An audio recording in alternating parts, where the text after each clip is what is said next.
Hi guys, I'm Allie, And I'm Devin. and we're here today to talk to you about our experiences with sunflower syndrome, and answer some of your questions.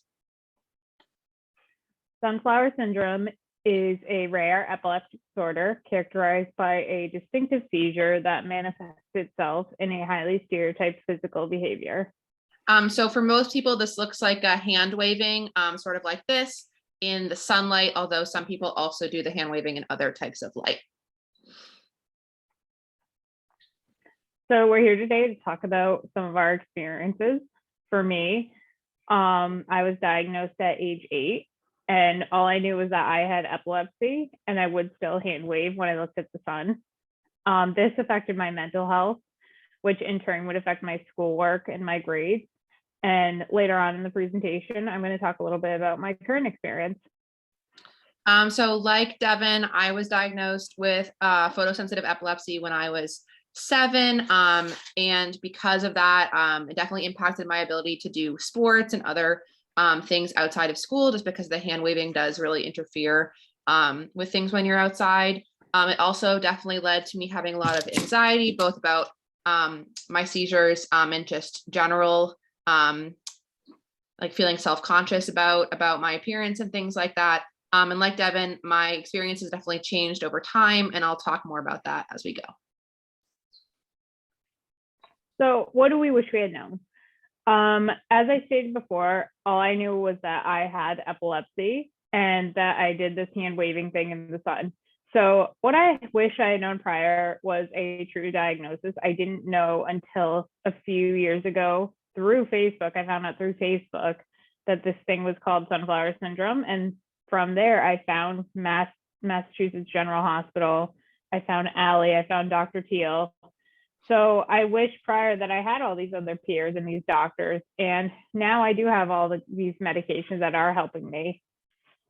Yeah, so similar to Devin, I wish that I had earlier sort of known more about sunflower syndrome, both in terms of knowing other people who have it, because for most of my life, like Devin, I didn't know anybody else who had sunflower syndrome. I didn't until probably I was a teenager.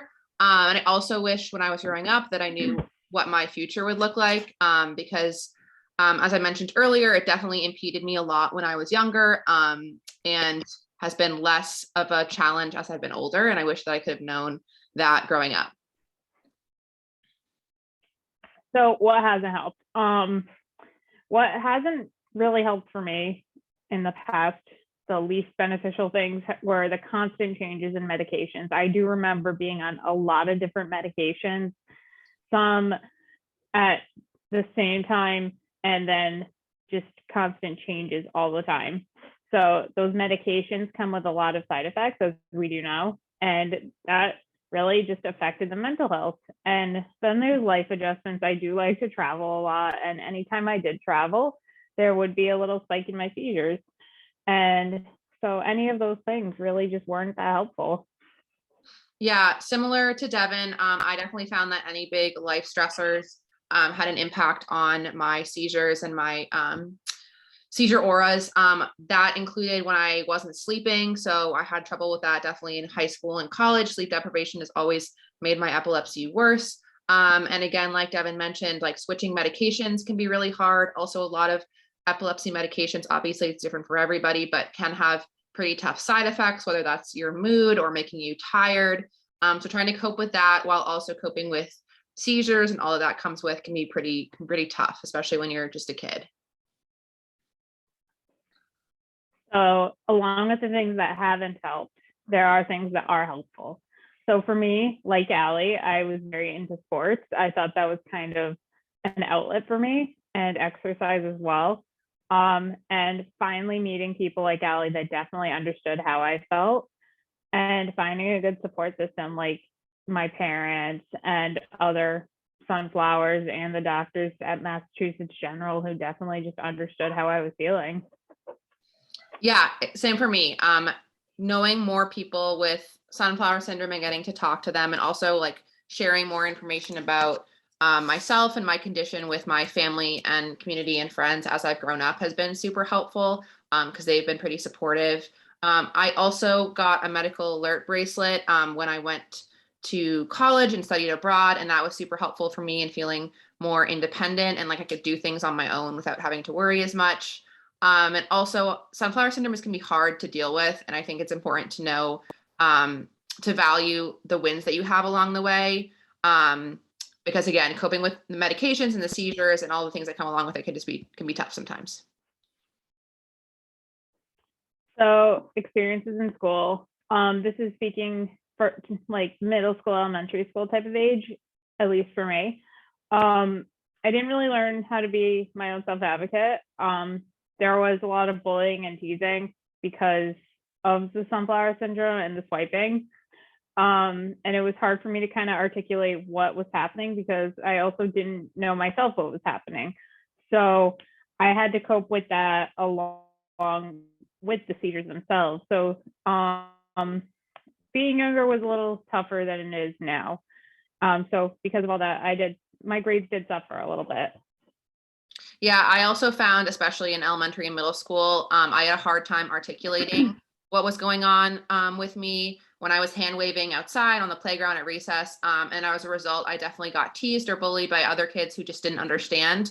And that also definitely got better with time because as you get older, you know, people are more understanding and I myself could better articulate what was going on. But when I was younger, again, in elementary, middle school, I was definitely super self-conscious about it. And just very aware of my own lack of understanding as well as my peers. I also had a tonic-clonic seizure when I was at track practice in high school, which was very public, and I felt really embarrassed, and I had to go to the hospital, and I felt like all of my friends and peers suddenly knew about my epilepsy in a way that I didn't necessarily want them to. So that was really hard, and also, you know, I was 16. It's really easy to feel super self-conscious at 16. I also had a tonic-clonic at 16, and I think it's so coincidental that I had one at school at 16 as well as Allie. And it was right in the middle of school. And like Allie said, it just shines such a light on you. Thankfully, my peers were very supportive once we got to high school. And I got a lot of like, are you okay type of messages. And my peers were smart enough to call 911 and call an ambulance. Because I think at that point in high school, they were a little more mature than they were in middle school, at least in my experience. But you do tend to feel different when you're still at that age. For sure. So transition to college. Both of us went to college, which that's awesome. That's our choice. So I had to adjust to a schedule. Like I said, I love sports, but unfortunately, I had to really make that sacrifice once I got to college. I tried to be on my college softball team, but around like 3 months in, I finally decided I can't really juggle working, college, and being on a softball team because I would get up at like 5 o'clock in the morning for practice and I was losing way too much sleep over it. So I had to kind of mature and say, no more softball for me. So, and going to college in general is a schedule adjustment. You have to be independent and you have to learn when to take your medication. You have to really just be an adult at that point. Yeah, I also definitely felt the schedule change of college. I feel like in K-12, you definitely have this like set schedule and you have to go to classes at a certain time. And in college, there can be a lot more flexibility and there's a lot more free time. People just generally stay up later, which can be a hard adjustment, especially when dealing with sleep deprivation, which for me, and I think a lot of other folks, impacts epilepsy. So trying to manage sleep was tough for me. But I also found that people were a lot more understanding in college, probably because people were mature and just a little bit older, and I could better articulate what was going on with me.